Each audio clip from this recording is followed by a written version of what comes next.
Okay, ladies and gents, welcome back to the Metal Mailing, Volume 6. I am Brett Miller with Metal Guitar Academy. So here we go.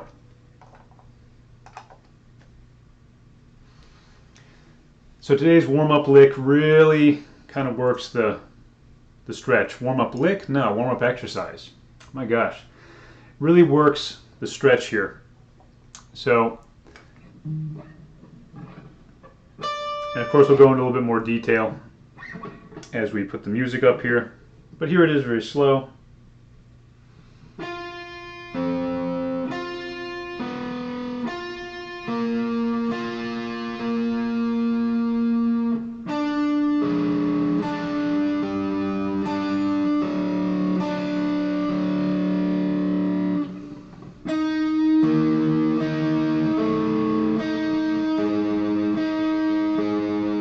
And the same thing happens up on the E and the B string. That was D and G strings.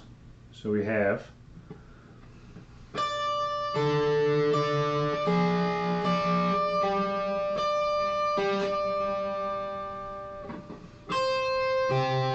nope, 7.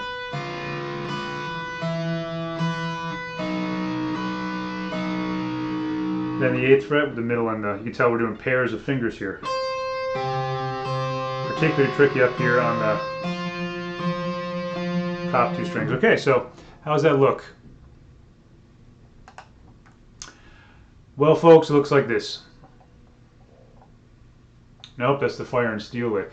Boy, let's change that up. There you go. Missing time. So as you can tell, the way I've set this up is we're really doing pairs of fingers here. That's a really good way to do the stretching. And so we've got pinky and ring pair, we got middle and ring pair, and we have index and middle pair. Okay. So as we see up here, the first thing we're doing is going to be on the D and the G strings. And pinky and ring, notice your pinky is staying put the whole time on the 10th fret on the G string. Now, this is important. You really want these to ring together. Okay, when you're doing stretching exercises, it's not going to help to really go, because you're not really stretching anything, right? The whole point is to leave this down so you end up with this really big stretch going on here between these 2 fingers. Okay, so definitely let them ring. Here's something that's a big deal that I want to point out with this. Okay, so the detail things are important. We're talking technique stuff. Details are very important because it gives you something to think about. It allows you to get a little bit more engaged with the details of your own playing, the physicality of it.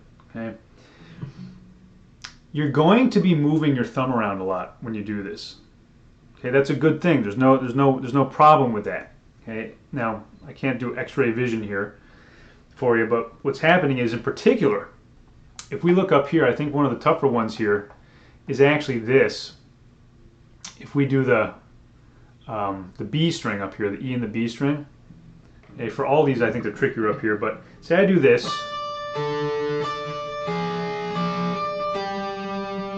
That's a tricky stretch. Now, my thumb is way down here. Now, it didn't start there necessarily.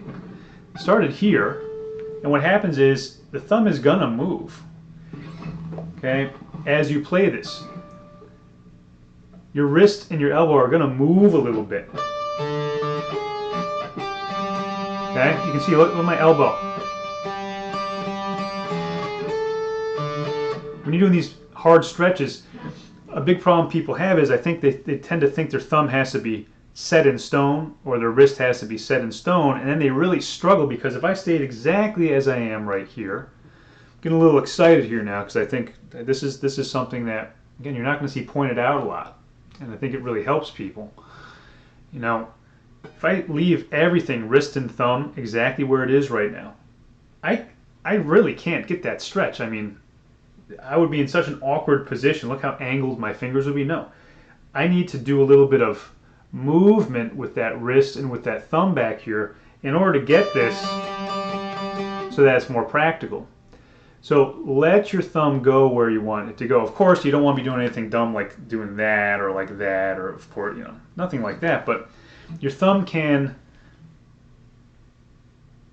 kind of move around a little bit like this. That's perfectly fine. In fact, you need to do that. So, that being said, one more time through this. Well, we probably don't need to go through the whole thing again for you.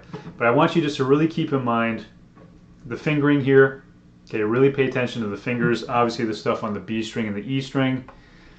Same fingerings. I've got the fingers up here for you. No need to repeat them down here. It's the same stuff. So that's a big deal. And of course, you're going to let these things ring together.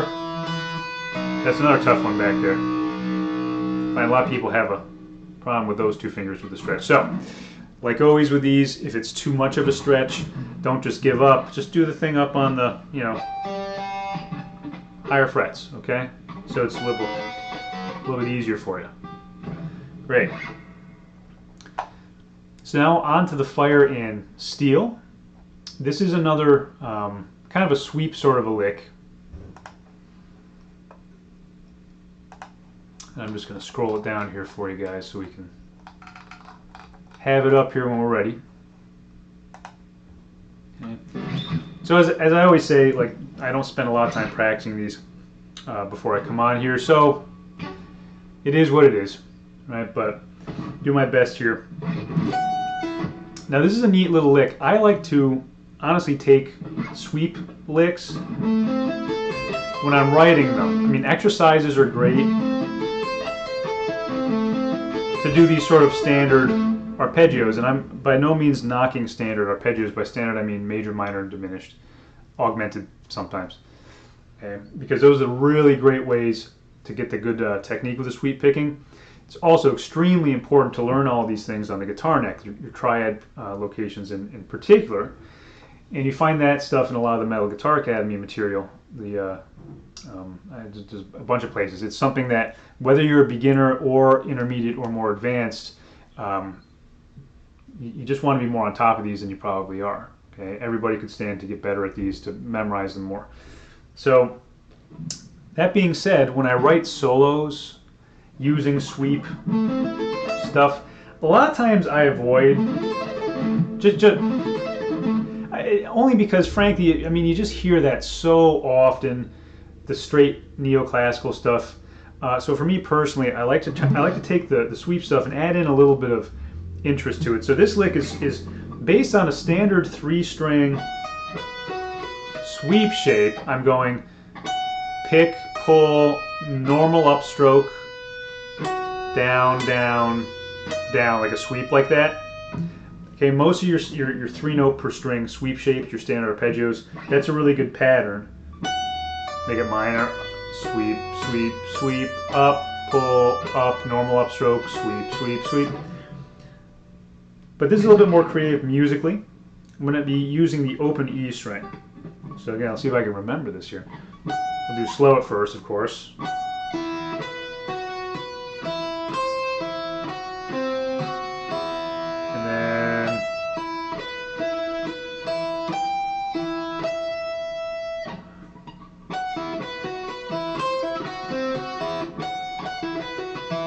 There it is, sorry, it's the double. I'll put it up here because clearly I'm not remembering it that great. So let's put it up here and I'll show you what I mean.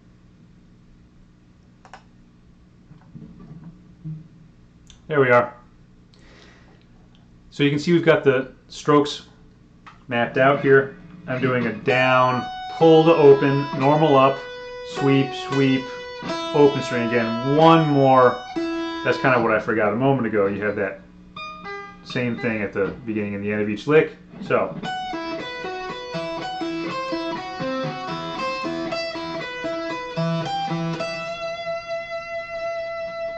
I designed this really to work the pinky finger for you guys, right? Because that's a finger that's often neglected.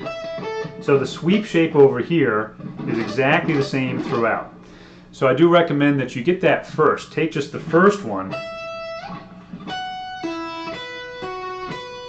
and maybe just loop that. See, it's very important to just break things down.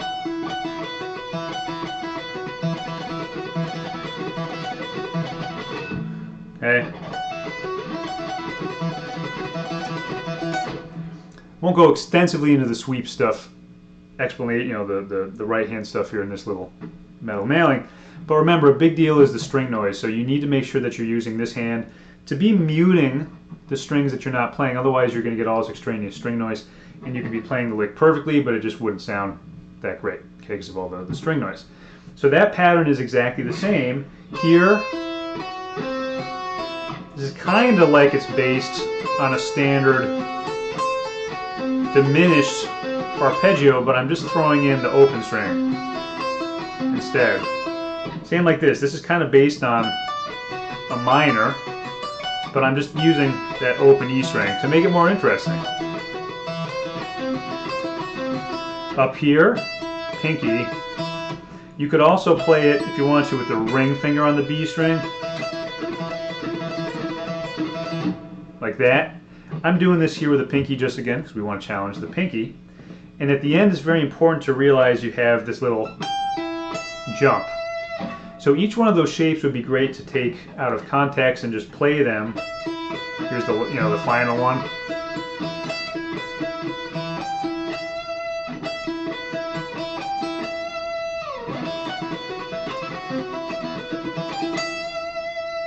Probably go a little bit faster there. But anyway, the idea is to get it nice and clean. Speed is fantastic, but you want to make sure that the cleanliness is your most important concern. So, up.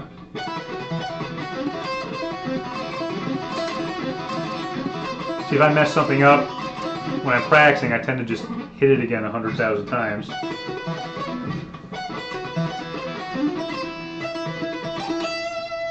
Okay, take a little bit of my own advice there.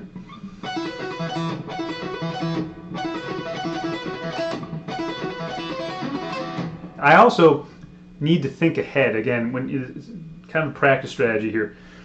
That's not so much that I'm making a mistake with it, with my technique, okay? It's because, as I said, I haven't sat down and really practiced this that much. So what happens for me is I'll just zone out or I'll just forget where I should be, okay? So it's important to think ahead. If I'm trying to go very fast like that and I'm playing this, I should already be thinking, and I am, about that shape. If you can see my eyes here, I'd actually be looking over here. I'm already looking over down in this area here. To get that, I'm already thinking when I'm here that I need to go that guy up there.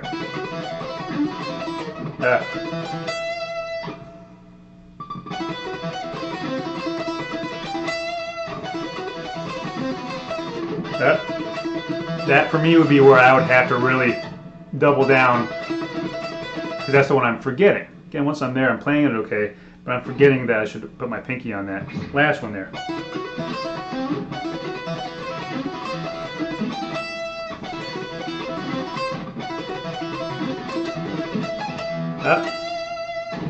Okay, anyway, so now I'm just trying to, I'm going into shred envy mode there, where I got to prove I can play fast. So we don't need that right now.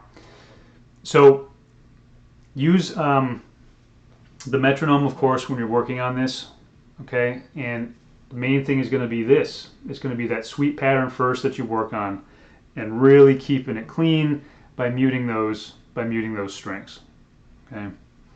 So that's it, guys. There's your warm-up and your fire and your steel. Keep on shredding. I look forward to doing these every month. They're a lot of fun for me. Again, I'm trying to make the best use of my time here, putting out all this stuff, and I hope you enjoy it, and I will be seeing you very soon. Okay? Keep shredding, guys.